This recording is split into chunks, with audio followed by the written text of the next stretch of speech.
இன்னைக்குங்க எங்கள் ஊர் பக்கம் நடந்த ஒரு உண்மை சம்பவத்தை உங்கள்கிட்ட சொல்கிறேன். ஒரு 6 மாதத்துக்கு முன்னால் நடந்தது. எனக்கு வந்து இன்னைக்கு தான் தெரியும். உனக்கு இன்னைக்கு தான் தெரியுமா? என்னவா? இப்போ எங்கள் அம்மா வீட்டு பக்கத்து வீட்டு தான் அவங்க. எப்படின்னா சண்டே ஆனால் ஹஸ்பண்ட் ஒய்ஃப் வீட்லேயே இருக்க மாட்டாங்க. அது 60 வயசு 65 வயசு அவங்களுக்கு. சரி. சண்டே ஆனால் பார்க்கவே முடியாது. ஆமாம், அந்த மாதிரி அடிக்கடி போகிறதுனால அவங்க 2 பேரும் எங்கே போனாலும் ஜோடியாக போயிடுவாங்களாமா. ஜோடி புறாக்கள்னே பேர் ஆயிடுச்சு அவங்களுக்கு. சரி. அந்த மாதிரி போய் சுற்றிட்டு வர்றது வயசான காலத்தில். அது வந்து ஒரு வருஷமாகவே பையன் என்ன சொல்லியிருக்கிறான், அம்மா நான் வந்து கூட்டிகிட்டு போகிறேன், உனக்கு அங்கே கூட்டிகிட்டு போகிறேன் இங்கே கூட்டிகிட்டு போகிறேன் அப்படின்னுலாம் சொல்லியிருக்கிறான். திருப்பதி கூட்டிகிட்டு போகிறேன் நானாமா, அப்புறம் ராமேஸ்வரம் கூட்டிகிட்டு போகிறேன் நாமா, சரி, அப்புறம் பழனி கூட்டிகிட்டு போகிறேன், எல்லாம் அபிஷேகம் பண்ணிட்டேன் எல்லாம் சொல்லு. 6 மாதத்துக்கு முன்னால் நடந்ததான் நான் சொல்கிறேன். சரி. அப்புறம் பையன் கூப்பிட்டது ஒரு வருஷத்துக்கு முன்னால் சொல்லிட்டு எங்கேயும் கூட்டிகிட்டு போகல அப்படின்னு. அப்புறம் அவங்க வீட்டுக்காரர் என்ன பண்ணியிருக்காரு, எல்லாமே இப்படித்தான் சொல்லுவானுங்க பையனுங்க, கடைசியில் எங்கேயும் கூட்டிகிட்டு போக மாட்டாங்க. நான் இருக்க வரையும் வந்து நீ எங்கே வேணாலும் போய்க்கலாம், நீ எங்கெங்கே ஆசைப்படுறேன்னு சொல்லு, நான் கூட்டிகிட்டு போகிறேன், செத்து போன வையே உன்னை ஒரு நாய் சேர்ந்தது அப்படின்னு சொல்லியிருக்காரு. சரி. அப்புறம் அதுவும் இந்த வீட்டில் உட்காந்துட்டு ராணியாட்டு உட்காந்துருப்பியா, ஒன்றும் முடியாது, நீ இப்போ அதிகாரம் பண்ணிட்டு இருக்க, அந்த அதிகாரம் எல்லாம் போயிடும், எந்த நிலைமையில் இருக்கிற. ஆனால் நான் தனியாக இருந்தால் இருந்துக்குவேன், நான் வந்து தனியாக இருந்தேன்னா எப்படி வேணாலும் இருந்துக்குவேன், ஆனால் உன்னால் ஒரு நாள் குப்பை போட முடியாது அப்படின்னு சொல்லியிருக்கேன். ஆமாம், அந்த மாதிரி சொல்லியிருக்காரு. அப்புறம் அந்த அம்மா எங்கேயும் போகாதாம்மா வீட்டு போகாது.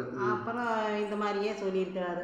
நான் இல்லைன்னா தான் உனக்கு தெரியும், எதுக்கு இப்படியெல்லாம் பேசிக்கிட்டே இருக்கிறீங்க, அடிக்கடி இதையே சொல்லிட்டு இருக்கிறீங்க அப்படின்னு கேட்டுருக்குதான் அந்த அம்மா. அப்புறம் நடக்கிறது தான் நான் சொல்கிறேன். இனி வந்து வயசான காலத்தில் நம்ம பசங்களை நம்பி நம்ம இருக்க முடியாது. நம்ம வந்து அங்கே கூட்டிகிட்டு போகிறாங்க, அப்புறம் அந்த செலவு இந்த செலவு இந்த கணக்கு எல்லாம் சொன்னாலும் கேட்க மாட்டாங்க. உனக்கு பணம் இருக்குது இல்லைன்னெல்லாம் கேட்டுக்க மாட்டாங்க, கண்டுக்க மாட்டாங்க. அந்த மாதிரி இந்த காலமெல்லாம் இருக்குது. நீ அதெல்லாம் என்னோட பென்ஷன் வருது உனக்கு, நீ இதை எடுத்து ஜாலியாக செலவு பண்ணிட்டுரு, அதனால் நீ கவலைப்படாத அப்படின்னு சொல்லியிருக்காரு. அப்புறம் இப்படி இருந்த மனுஷன் என்னாச்சு, 6 மாதத்துக்கு முன்னால் ஒரு பள்ளியெல்லாம் கூட்டிகிட்டு போயிட்டு வந்திருக்காரு இவர்.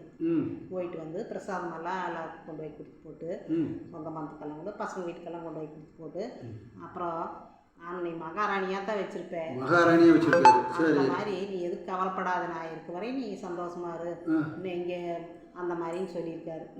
அப்புறம் அது போக என்னமோ சீட்டு அது இது போட்டு உனக்கு வர சேர்த்து வச்சு உனக்கு அதை எடுத்தாரு இதை எடுத்தாரு, நீ எதுக்கு கவலைப்படுறாத அப்படின்னு சொல்லியிருக்காரு. சரி. அப்புறம் இப்படியே சொல்லிட்டு இருந்தவர் டக்குன்னு போயிட்டாரு, ஹார்ட் அட்டாக்கில் போயிட்டாரு. ஆமாம்.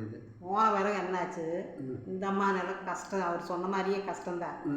அப்புறம் வீட்டை விட்டுட்டு எங்கே போக, அந்த அம்மா இங்கேயே தான் இருக்குது. 6 மாதம் ஆச்சா, தனிமையாகவே இருக்குது. தனிமையாகவே அப்படியே என்னடா பண்ணுறது பைத்தியம் பிடிச்ச மாதிரி இருக்குது. முதலியெல்லாம் தெரியல, முதல்ல கொஞ்சம் கஷ்டம் இல்லாமல் அப்படியே இருந்திருக்குது. ஒரு 2 மாதம் அப்படி இப்படின்னு சொந்த பந்தமெல்லாம் வந்துட்டு போயிருக்குமல்ல, அப்போ தெரியல. இப்போ இருக்க ரொம்ப கஷ்டமாக இருக்குது. அப்புறம் மருமக ஃபோன் பண்ணி என்ன பண்ணியிருக்குது, இந்த மாதிரி அத்தை நீங்கள் இங்கே வந்துடுங்க, நீங்கள் முதல்ல 2 பேர் இருந்தீங்க, அதான் ஜோடி புறானே பேசி அவ்வளோ ஜாலியாக இருந்தீங்க, எல்லாமே பண்ணாங்க.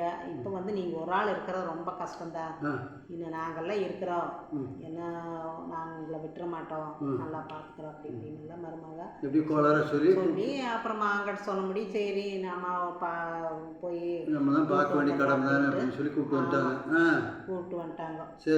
அப்புறம் அந்த அம்மா வரலேன்னு தான் பென்ஷன் வருதല്ലോ, நான் இங்கேயே இந்த 5 ரூபா பென்ஷன் வருதாமா, அதை வச்சு சாப்பிட்ருக்குறேன், வரலேன்னு தான் ஆனபடி சொல்லியிருக்குது. அப்புறம் கட்டாயமாக கூப்பிட்டு போய் நல்லா வச்சுக்கிறோம் அப்படின்ட்டு தான் கூப்பிட்டு போனாங்க. நல்லா தான் சந்தோஷமாக இருந்திருக்குது. ஒரு 3 மாதம் நல்லா இருந்தாமா.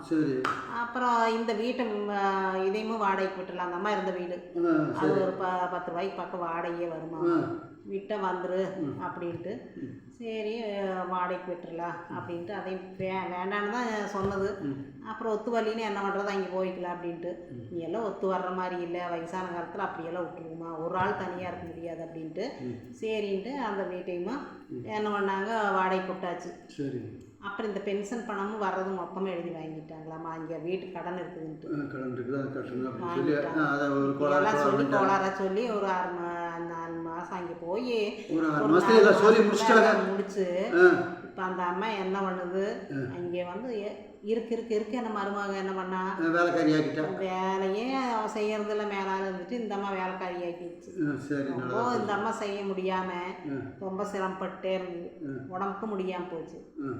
அப்புறம் இப்படியே இருந்தால் என்னால் முடியல அப்படின்ட்டு சொல்லிகிட்டே இருந்திருக்கு. அப்புறம் தினமும் சண்டை வர்றதாம்மா, தினமும் சண்டை.